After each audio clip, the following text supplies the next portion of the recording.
My next guest has been described as the greatest soprano in the world.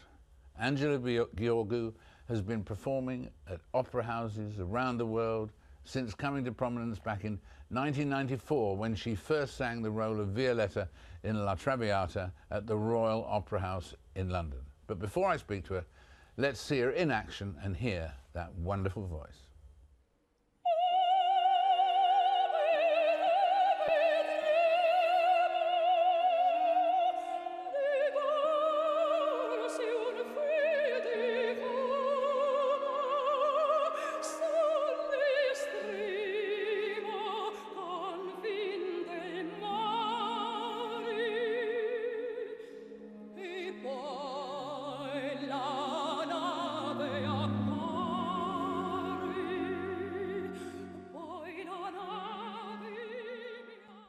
And the voice of Angela there. Welcome. Thank you very much. It's a joy to have you with us, and joy to have you back here in London, because that 1994 trip was a mega step in your life and career, really, wasn't it? Yes, because, you know, it was televised, it was on mass media, so my debut in Covent Garden was really before, in '92, so till that moment I really sang all over the world. But it was important because, you know, when you sing an opera and, you know, remember the story, and BBC, they cut everything and they put this opera live from Covent Garden, so the day after everybody saw me and knows me, so it was really very important for such a difficult role as Traviata. And coming back to do it again now, in the same theatre and so on, is it nostalgic, adventurous? What's the feeling now? No nostalgic, no. I had a lot of pressure, a lot of emotions. We didn't want to copy in all the ways, you know, the mise en scène, everything on stage. I just tried to build on my mind and soul and voice from today, the same role, because of course I'm not the same person. I'm a bit more mature, but I have. You don't look it. You don't look it. Thank you very much. But I was very happy to have again Richard Eyre with me, and we did a wonderful work with my colleagues, and it's really a happy moment of my life. What a thrill to come back and experience that straight away. Yes. It's and still sing such a demanding role, because there are a lot of kikiriki, as I said. I mean, there are a lot of vocalies, you know. And I need I the time to have my voice fresh, you know, and also a very dramatic.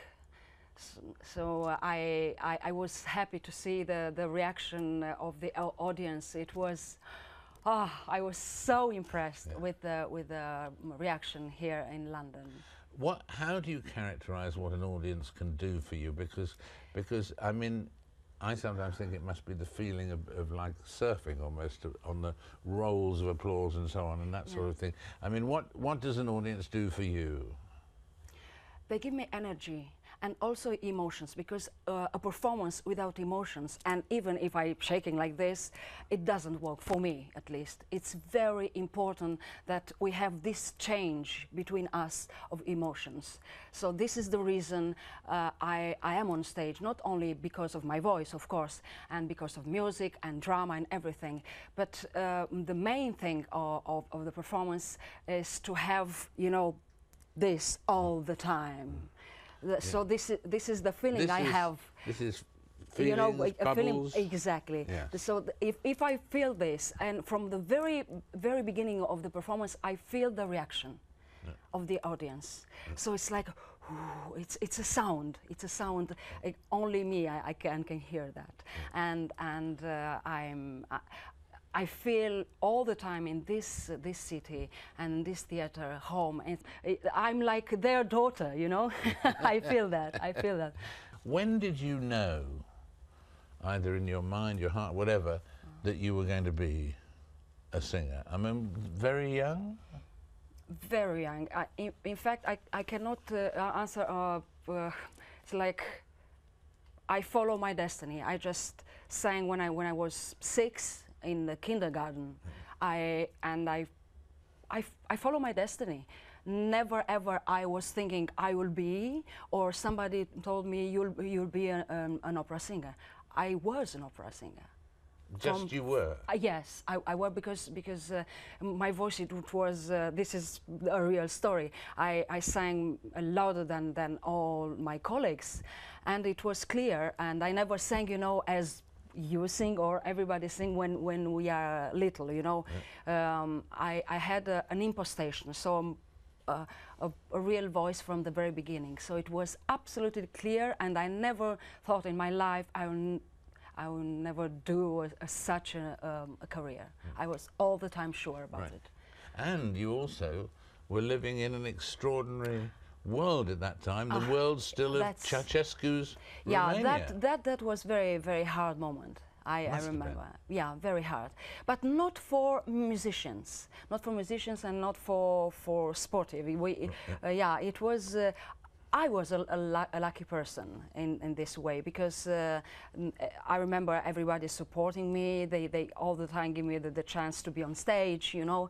And in Romania, music and voices, they are really respected and loved, because maybe also of the religion, you know, because in our church, in Orthodox Church, we have only voices. So it's not allowed to have instruments, and that's why it's a culture of voices and sopranos. And sopranos, mostly. And also, presumably, that you were aware of the lack of freedom, even though you were young. Were you aware of that? Yes, very much, very much. I remember when I've been for the first time when I was student in academy in Vienna, and I was so shocked about the lights, the food, the clothes everywhere. Everything was full of colors and light.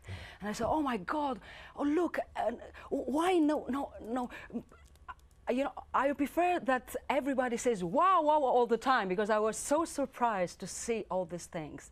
It was impossible in Romania to see such a, you know, a festival of colors and lights. I was making pictures for everything. It was not like nothing you'd seen in Romania. No, nothing like that. It was completely empty. So what dreams do you have left to fulfill, that you would like to fulfill? Dream. In fact, my dream is to continue like it is today. Answer. Like today? Yes.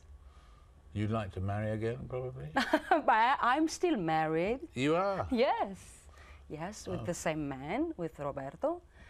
So we are separate. No, this is true. We are separate from 1 year and a half, but we are in good relation. We are in you know, in harmony. At least we really understand that it's absolutely difficult for opera singers at this level to be all the time together. He wants me to sing all the time with him. I can understand why he would want that. Yes. Yeah, I'm glad. But you know, I feel all the time free to sing with all my colleagues. So I like you know, in Traviata I'm singing sempre libera, so all the time free. Or like in Carmen, I like this kind of liberty, but at the same time to feel that I'm you know, loved by everybody.